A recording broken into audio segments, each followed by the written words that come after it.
Hey everyone, Caleb with the Antique Book Collective, and today, honestly guys, I'm getting to you with one of the most important videos that I've done on this channel, and this, guys, is how you can start this entire eBay book reselling business, and it doesn't just have to be books, but it could be any business on eBay, but you could start this entire thing for less than the stinking cost of one iPhone. So guys, I broke down these numbers. I'm going to be running through some things with you guys. I have a whiteboard here so we can fiddle with some numbers if we really want, but I really just wanted to do this video to show you guys that you do not need to be a millionaire to start a business. You don't need to be a trillionaire. You don't need to be a thousandaire. I don't even think that's a thing, but I'm making it a thing. Like you do not need thousands upon thousands of dollars to start this business. In fact, I actually, for the whole premises of this video, I did it off of the lowest cost iPhone that you can buy right now that I could find, at least.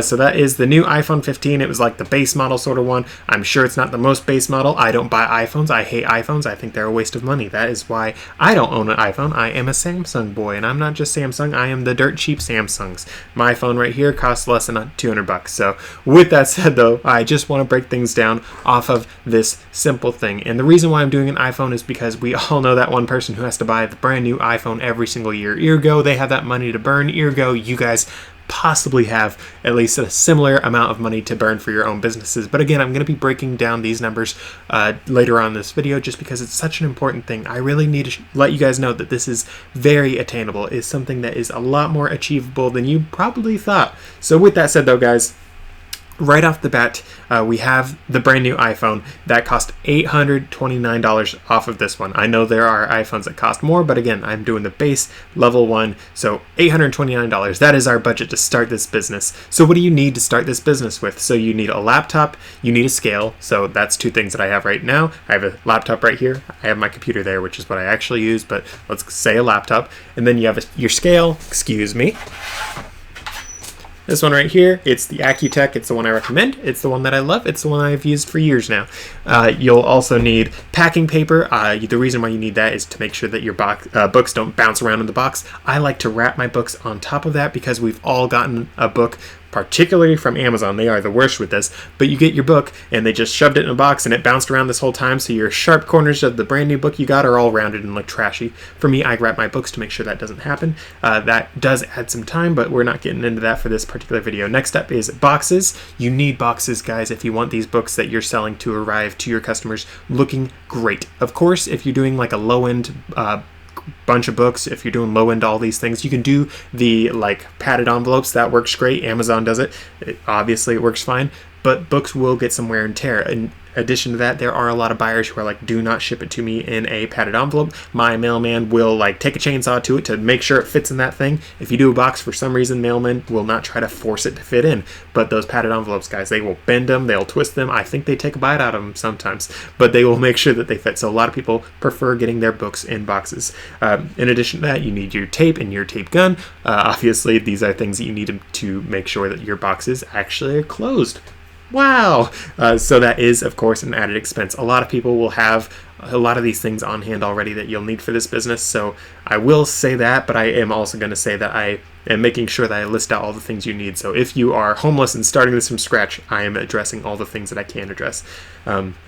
Next up, though, is the photo area. So guys, a lot of people, they will take the photos of their books or whatever they're selling, like on the ground, on a table, all these sorts of things. For me, I actually bought a little area that I do my photos in. I bought a, it's like a burlap wrapped thumbtack board for the base, and then the back, it's the back of a whiteboard, which is a nice like sort of slate blue color. Then I actually bought some lighting for it. So I went a little above and beyond on mine, but that's because I've been in this business for so long. But when I first started this, I literally went to Dollar Tree and I bought 2 pieces of poster board, both white, so I have a nice white background for my things. Really stupid easy, really stupid cheap. Next up is you will need a phone with a camera. I'm assuming we all already have one of these, but in case you don't, I'm adding that into the numbers. Another thing that you'll need is your gas or your transport for just your very first time that you're going out shopping. Of course, it's better to have a little bit more money for the gas and the transport that you will then you'll be able to go out and check out a lot more places. but I'm just doing this again, just be as simple as I can. And then finally, you need the money for the book. So how do all these numbers work out, guys? So first things first, I'm actually going to write these things out on the whiteboard for you to all see, because I think that's really beneficial for a lot of us. So for the laptop, I recommend the Lenovo brand because HP has treated me like dirt, and Dell has as well, so I don't like either of those companies. Lenovo, that's the one of my desktop one, works great. Everyone that I've talked to that has owned a Lenovo laptop works great. In addition to that, they're not crazy expensive. And guys, I think you might notice a theme in this entire thing. All the things that I talk about, none of them are Apple, because I don't like Apple. They charge too much, and their stuff is, frankly, I think it's trash. But with that said, though, guys, your Lenovo laptop, I have one. I actually am linking to it down in the description. I have a bunch of new supply lists, actually, that I'm doing for this channel to make it a little more easier.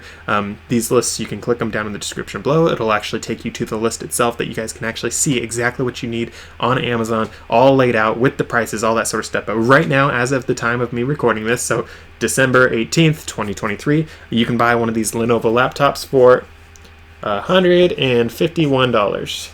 And guys, forgive me for the handwriting. I'm writing it like this. You try writing something like that.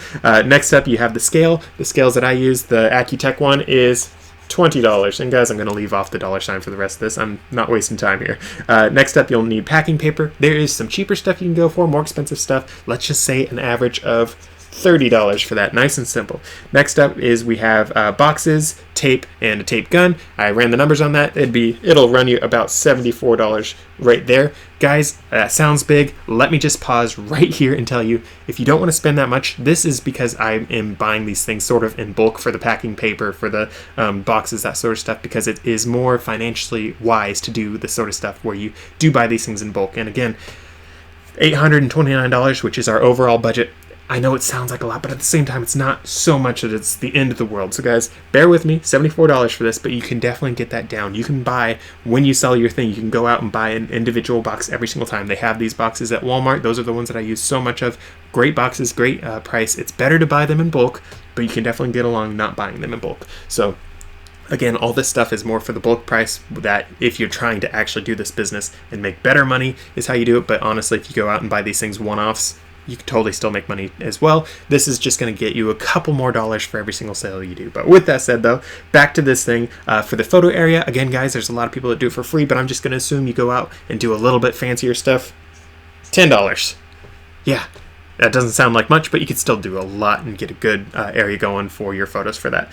Next up is your phone with a camera. Again, it's not an iPhone, and you can get these phones, guys, for $200 all day, every day. I use the Samsung. This one's a Samsung A12. I'm looking at getting an A14 or maybe a 15, depending. My mom uses an A10. My previous one was an A8 or something like that. I don't know. I've been on this particular brand for a hot minute because it is the best. I like Samsung. I'm a Samsung dude. I will admit it. But with that said, though, guys, next up is for your gas or transportation. So let's say you do an Uber or get a U-Haul, or I don't give a rip, to get to your first place that you're buying these things. Odds are you guys own a car, so that's why I say the gas part. For me, I own a truck. I actually upgraded to a truck because doing this entire business out of just a small sedan, it's not as nice as having a whole truck that I'm like, oh, I got a whole truck bed I can just load out of the wazoo with books. And guys, I didn't just buy like a 150. I bought a 2500 Chevrolet, which means I can haul a lot more books than I would be able to with the other ones. Of course, I have yet to max out anything in that truck with how many books I've bought, but there was one trip that I did. I bought 1 ton of books. That's a lot of books, folks. But with that said, though, let's just say $100 is your expense for transport. Nice and simple, nice and straightforward.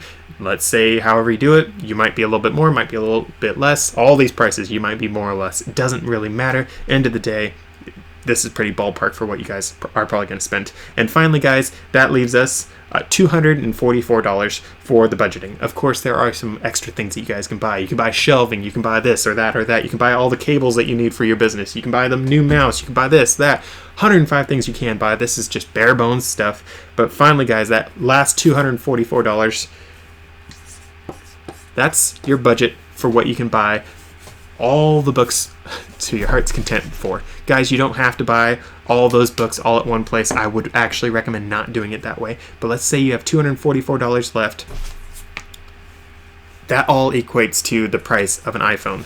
For the price of an iPhone, you could start a business. And guys, with $244, I've said this in other videos, guys, when I am running my business, how I like to run it, I buy my books for I like to do about $1, but let's just say $2 just for the sake of spending a little bit more money for you guys. Oh, but what if I can't get as good of a deal as you, Caleb? Let's say $2. In fact, I'm going to say let's say $5, guys, just to make sure that you can really not complain to me and be like, oh, I can't get them that cheap. So $5. I almost never spend $5 on books. I hate spending that much. Occasionally I do, especially if I show up to a place and it's a long drive. I'm like, I already spent $100 on gas to get here. I guess I have to pay $5. It's not the end of the world, but it does limit how many things I'm really interested in buying. I'm not going to take a risk on a lot of these things, but it looks like when you divide 244 by 5, you get 48.8. So let's just say 48 books right there.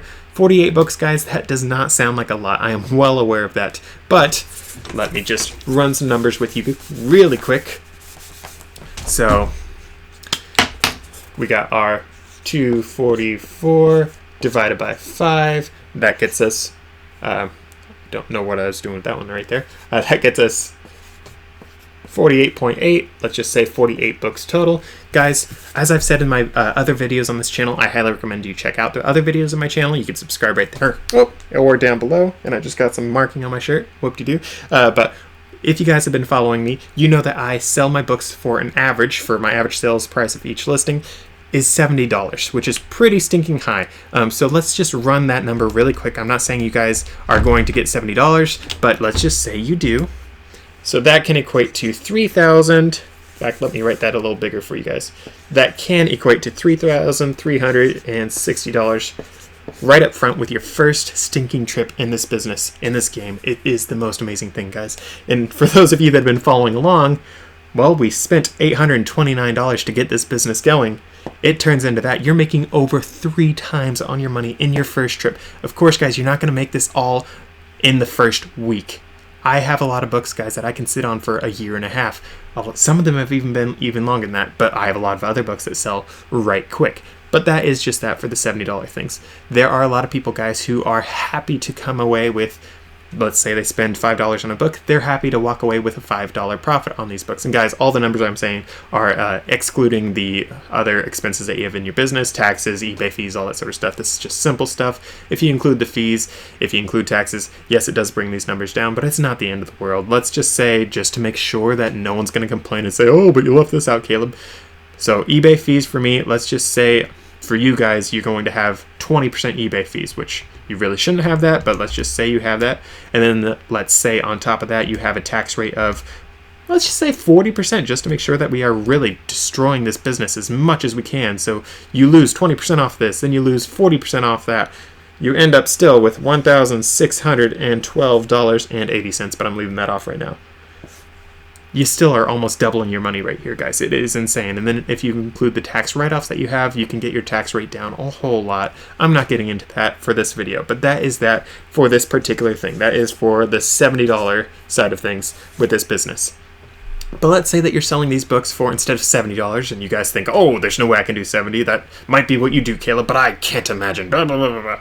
A lot of people complain to me, guys. I can't even get started on that. But let's say instead of doing that, you are selling your books for $20. Guys, you could sell $20 books all day long. It is so stupid easy. And the reason why I don't like selling these books for $25 is for $20 is because if I'm spending $5 on it, that's not a very good multiple on my money. I'm here for multiples on my money, not for percent gains. So, but let's say we did $20 for these things. That will end up being $960 in sales. So $960. Would you look at that? That's more than the cost of your iPhone that you started out with as well. Of course, after we include all the expenses, so let's just do that really quick. After your expenses, that is only $460. But $460, that is half the cost of your iPhone. All you have to do is redo this entire thing of going out and buying books again one more time, but instead of spending $244, you are now able to spend $460 buying books. Or if you exclude the cost for transport, all that sort of stuff, you're down to $360. End of the day, it's really, this whole business is something that can snowball so quickly. Eventually, this is something you'll see from a lot of other eBay resellers, that do stuff on YouTube. You will see that all these people, money is no longer the main issue with their business. It's, oh, I'm the only person doing this. I don't have time for this. You hear every single eBayer complaining about something called a death pile. Guys, your death pile is where you go, you buy a bunch of, for my case, books, you buy a bunch of them, you set them in a pile, and you just slowly eat away at listing those, but you cannot list them all because there are just so many, because this business, guys, it snowballs so quickly. Like, legitimately, when I started this business, guys, I did my first quarter, I want to say it was 50 grand. I'm going to nail that one down and say 50 grand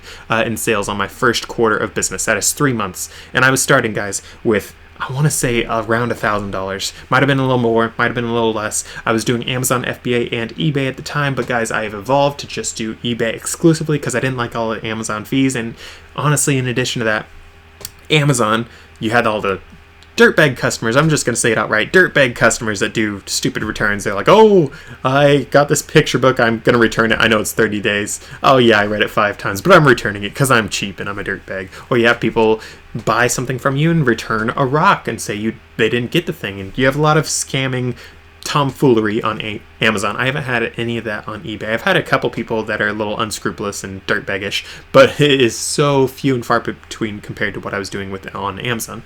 In addition to that, for me, I love doing the antique books, guys. I tried on Amazon, I tried doing all the new books, and I still sell some new books on my eBay thing, but it's like, wow, I sold a book. Oh, it's $50. But it's a new book. It's like not exciting. Whereas for me, finding the antique books, I mean, I'm digging around in these places and all of a sudden it's like, oh, look at this. This thing's from 1700. What? How did this thing get here in this guy's basement? And like, for me, it is so much more exciting. It's more of an adventure to find these things that are older than dirt and be like, whoa, this is so stupid cool. I mean, it's just a lot more of a fun experience for me. In addition to all the eBay fees being a whole lot less than Amazon, it's just a whole lot more fun for me. So that's why I transitioned into this. I don't recall exactly where I was going on to this. Sorry, guys. But that is sort of how this business works for me. I snowballed so quickly. I mean, I have a huge death pile of antique books. In fact, my death pile is over there on a shelf. And yes, it's a death shelf, not a death pile, I understand. But I have some books over there that are like 1840, 1860, like as old as that, just sitting there waiting to be listed because I just bought so many, and I'm slowly working on listing these things as much as I can, but it's still something that is so exciting. Again, guys, this business snowballs so insanely quickly, it will get out of hand. You guys will have to hire employees. You'll have to buy someone else's time. That's where I was going with that. To have them actually help you out with this business. That's the amazing thing about it. You are making enough money that you're able to hire out a ton of people for selling old, smelly books. I mean, who looks at this and thinks, there's a whole business in that? But there is. It is the most amazing thing. And guys, again, I started this business for like around $1,000. I quit a factory job working 12-hour midnight shifts. It was terrible. I mean, I enjoyed it, but man, that will ruin your life doing 12-hour midnight shift, graveyard shift, sorry. But I moved on into doing this, and from doing this, I've been able to explore huge swaths of the Pacific Northwest where I live. I've been able to drive all the way to Tri-Cities, which is going east. I've been able to drive up to Seattle going north. I've been able to drive all the way to Redding going south. That is thousands upon thousands of miles traveled in my time, guys, and I have had the time of my life. I found some amazing things, and I made some pretty stinking good money, and I'm still doing it. And guys, the reason why I'm doing this channel, it's not because YouTube's going to pay me enough to make this channel a whole income. It's not going to do that ever, but it is something that I'm doing to make sure that you guys are aware of this business, because I think that one of the most empowering things you can do for a person to help them get the American dream or just live their dreams in general is to have it so these people know that they are actually capable of running a business. And guys, for the price of a stinking iPhone, you can get this going. I'm not selling you a course on how to do this. I have everything that you need to know for doing this business available for free on eBay. On YouTube. I do, of course, have some paid membership things for this, but those things are not the most important things out there. It is literally just for people to support the channel, and yeah, they can get a couple perks, but it's not what you need to know to actually get this business started. I go over everything you actually need to know in the whole channel for everyone to actually see, because again, I want people to know this is not a big money making scheme for me. This is how I am actually making sure that as many people as possible can be helped by this business. And in addition to that, another thing that I do is I don't actually share my eBay store name on this channel. There are other reasons for that beyond just I don't really want to make more money off this channel than I have to. I'm trying to do this as much of a nonprofit style as I can. I want to make people to understand that I'm not doing this to monetize you guys. I am doing this to make sure that you guys can do this. But with that said, one of the reasons why I don't share my eBay store is there are a lot of trolls on YouTube, and I'm just like, yeah, I'm not going to risk my eBay store, which is my main income, most of the time at least. I'm not going to risk that for the sake of letting a couple non-bad apples check things out and see what I have, because there are enough bad apples out there that will ruin things. So I apologize to those of you guys that would like to see my channel. There is a chance for you guys to see it if you join the membership sort of thing, cough cough, but by and large, for most of you people out there, I do not offer that because it is just not something I want to risk my business for. With that said and done though, guys, back to the original point of this entire channel. You can start any business you want for like less than $1,000. If you have more money, you can do a whole lot more. But if you have less money, guys, you could still get so much done. One of the things that I'm sure some of you guys noticed as a blaring issue with my entire thing is I didn't say anything for where are you going to make your labels, Caleb? Where are you going to do this? Where are you going to do that? The reason why I didn't include the label printers, all that sort of stuff, isn't because, oh, they cost so much. You can buy a label printer on eBay for like, I'm going to say $80, but let's say 120 bucks. You can buy some labels for, let's say, 20 bucks. Yeah, it does stack up. Sorry, it does add up, but you don't really need those if you guys are trying to be penny pinchers on this. You can definitely 110% get along by eBay actually has this thing where you actually get QR codes sent to your phone, and you go to the post office and they actually scan that and they'll print off the label for you. That cuts out the need for the printer. I have the printer myself. In fact, I have them right here, my little printer, my label writer 4XL. You need the larger 4XL one for doing do I have any on me right now? I don't, but for doing the larger actual address labels. So that is something that you guys will need to do if you are trying to do this business on a larger scale. And if you want to spend a little bit more money to be a little more efficient, 110% recommend doing that. I do that. It makes it so when I go to the post office, I can just drop it all off at once and I don't have to wait in line. It's amazing. Saves you so much time. But that's just a whole lot of stuff that I'm sharing with you guys to get sort of your juices going, to make sure that you guys understand just how easy this is. And with that said, I have a ton of content, guys, on this channel of how I would recommend you guys do this business. If you guys do it exactly like I recommend, you are very likely to get close to the $70 per sale average, which is, again, what I have enjoyed in this business. Of course, I've actually had that level drop quite substantially because I've tried out all these different things for you guys on the channel. I've been like, oh, you guys said do cookbooks? I'll do some cookbooks for you guys. In fact, I have a couple stacks of cookbooks right here. You guys said, oh, try out this one. I've tried out all these different things just so I can have some more content out for you guys, so you guys sort of understand how many other things there are for you guys to do. Because let's face it, not everyone's into the antique books. I don't understand why you wouldn't be, but it is not something that everyone's into. So this is just stuff that I am trying out. So of course it has hurt my bottom line average sale thing, but honestly, at the end of the day, the antique books that I sell, the actual core of my business, it still is about 70 bucks most of the time. But with that said and done though, guys, thank you for watching. If you want to learn more about how this business works, all that sort of stuff, again, I want you guys to subscribe. I would love for you guys to check out my other videos because I go over like every single facet that I can on this entire thing, guys. I have spent so much time making videos for this channel to make sure that it is perfect and as honestly as informative as possible, to make sure that everyone understands just what they can do for their businesses. Again, be sure to subscribe down below. Be sure to hit the like if this video was helpful at all. And guys, if you do want to check out my other videos, I have videos telling you what to look for when you guys are going out and sourcing. I'm just going to do a quick spoiler right now. Look for things that you are first off interested in and know a thing or two about, but also be sure to look around and check out some new things. And most important tip that I have for anyone, guys, is be sure, guys, I'm telling you right now, be sure to, I lost my phone. Oh, here's my phone. To look up the stupid thing that you're buying on eBay before you buy. I've had so many people buy something for like 40 bucks at a garage sale and it's only worth 12 bucks, but they're like, oh, Caleb, you lied. And it's like, I didn't lie. I told you guys, look it up first. Don't overspend for anything. So guys, I have videos on that. I have videos on where you guys should go to look for books or whatever else you're buying. For me, I highly recommend Friends of the Library book sales. I highly recommend like estate sales. Those are the money makers, not garage sales, estate sales. Those are the magic makers right there, guys. And Goodwill Outlet. A lot of people like poo-poo on Goodwill Outlet, and it's a Goodwill Outlet, not a Goodwill store. Goodwill Outlet. People call it the bins. They lay everything out inside of like big fat bins. They don't organize. They just throw it all in there. And well, actually, they do organize some of them. Sometimes they have like a book section, clothing section, all that sort of stuff. But they have big bins of these things. You just have to sort through all these things. And guys, that is actually where I found the best thing that I've ever found for my business. I'm gonna let you guys have that be a bit of a cliffhanger for now. But with that said, though, guys, finally going to close this video off. I hope this video was helpful. If it was, again, be sure to hit the like. Be sure to comment. Let me know what you guys are thinking. Be sure to check out one of my other videos right on over there. Be sure to subscribe. Again, subscribe. And I'll see you guys in the next one.